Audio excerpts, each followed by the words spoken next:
Hey, it's late night with Rob the Accountant. Let's jump right into this. The minimum wage law is unconstitutional. We got to have the discussion. Sooner or later, we've got to talk about this because just so many states just keep sending people who just want to keep raising it. And what I want to show you today, just to begin with, just so we can just start and get some perspective on this, is let's just our favorite fast food restaurant, right? Here, locally on Indeed, a cook, $17.30 an hour. Fast food attendant, $15.35 an hour. Shift manager, $14.50, and a manager, $20.51. The federal minimum wage is $7.25. But what I want to talk about tonight is how the minimum wage laws are just completely unconstitutional. Yes, I said it. I know everybody's going to come at me. You're not a lawyer. You're not this. But you don't have to be a lawyer all the time.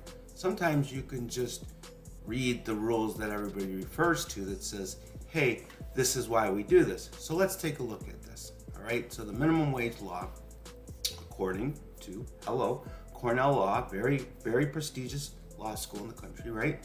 The national minimum wage was created by Congress under the Fair Labor Standards Act. And is that 1938? Geez, we're coming up on 1928. So that's like 90 years here. So, wow, 90 years ago, right? So, enacted this legislation under its authority in Article 1, Section 8 of the U.S. Constitution. So let's take a look at that, right? Let's take a look at Article 1, Section 8. And there it is! Look at that! It's right there! You can jump right to it and see it. So Section 8, so let's just read it real quick. The Congress shall have power to lay and collect taxes. Darn it. That is funny how they always get that one through, right?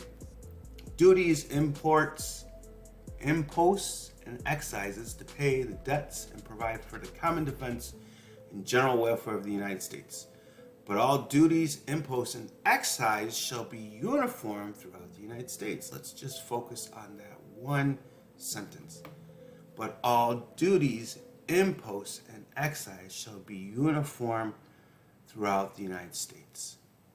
Now, we could go through the rest of them. I think I just want to stop there because there's really nothing more to say.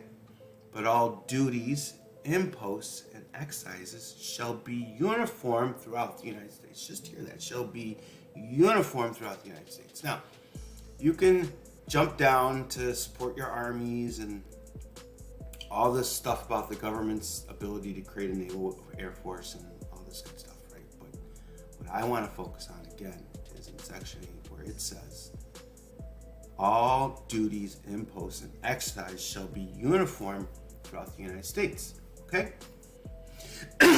Now, I still don't see where that sets the foundation for minimum wage, right? So, the federal minimum wage is $7.25, and then all the states have their own minimum wages, right? That varies throughout the states. And I say that in itself is, again, unconstitutional and illegal because why? Article 1 of Section 8 says all duties, imposts, and excise shall be uniform throughout the United States. If you have 18 different states with different wage structures, then it's not uniform. Thus, it is unconstitutional. So let's take a look at one other thing. So I also think that the Fifth Amendment applies here, and this is why. Because, again, I know we've been programmed to say that businesses should have to pay because they're businesses, but the Supreme Court has ruled that businesses are people. By extension, they have a voice, they have the ability to have First Amendment protection, they have the same constitutional rights as you and I. Thus, because if I own a business, whether it's a DBA or LLC or corporation, partnership, or whatever the other legal structures are, right? It is still owned by me, a human being in America, a citizen. So, the Fifth Amendment says that nor shall any person be subject for the same offense twice, blah, blah, blah. We don't care about double jeopardy. But shall not be deprived of life, liberty, or property without due process of law, nor shall private property be taken for public use without just compensation. Now, okay, hear me out with this one. The government imposes minimum wage on business. How does business pay for that? They pay for it with thus their private property, right? And so the government is thus forcing the private property of the individual and the business to be taken for public use. Let's force a minimum wage standard, and they're not even compensating the business for any of that. They're just saying, hey, this is what you must pay.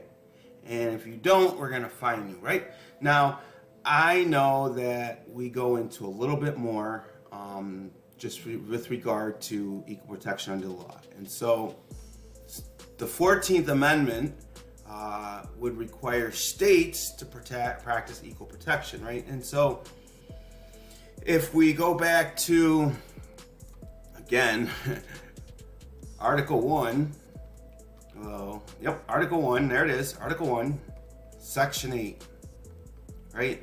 Section 8.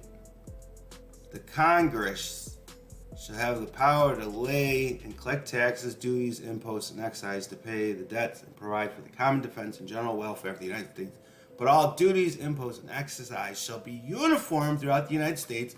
Thus, minimum wage laws as they currently stand in the United States, even though the federal minimum wage is $7.25 throughout the federal level, many states have their own minimum wage, and thus that is not uniform. That's a violation of the law. Thus, it's unconstitutional. And then we can still once again, jump over to the Fifth Amendment, that private property is being taken for public use. The governments in all 50 states, including the federal government, are imposing a condition on business to pay a minimum standard, and they're offering no just compensation for that. And second of all, there's not even a quid pro quo, okay? I pay you $20 an hour, I pay you $15 an hour. I don't even get the right to say that you have to be a good worker. Nothing. There's no condition. It's just here, you, one side, completely pay, do this, do that, provide that, and the government provides no reasonable reduction of the taxes relative to that position. It provides nothing, no incentive, nothing. The whole process is 100% unconstitutional. And the reason why it needs to be declared unconstitutional is so that we can stop having people who need to work at McDonald's make $17 an hour. It just, the billionaires and the millionaires in the United States of America are always going to make it so they're rich. So, we can watch all the people we want on YouTube all day long, but money flows to the top. So if you're at the top, you're always just going to be rich. They're always going to find a way so that their wealth remains where their wealth is, while we pay $18 for a value meal at McDonald's, which just 20 years ago was $2.99. You got to supersize it. That's right, you could supersize it to 3 different levels. And they had that big gulp of soda that we had a certain mayor in New York City say that, we can't do big gulps anymore because, once again, the government always knows best. The minimum wage laws in the United States, in all 50 states, should be declared unconstitutional, and the market should prevail on what it will pay. You know what? If people want to pay too little to people, nobody will show up and work for them. That's how that works. It's that simple. And so I just want to tell everybody that we need to have the discussion, and that it's time for somebody, please, just somebody's just got to bring it, make a good argument, write the motions, write the briefs, put the argument forward, because at least at the minimum, even according to Article 1, Section 8, it's a violation. The minimum wage laws are a violation because they fail to be uniform throughout the United States of America. I'm Rob. Thanks. I don't know what it is. I'm just up, just running things, but whatever. Thanks for staying up with me tonight. I hope you enjoy this. And once again, we'll talk soon. Have a good night.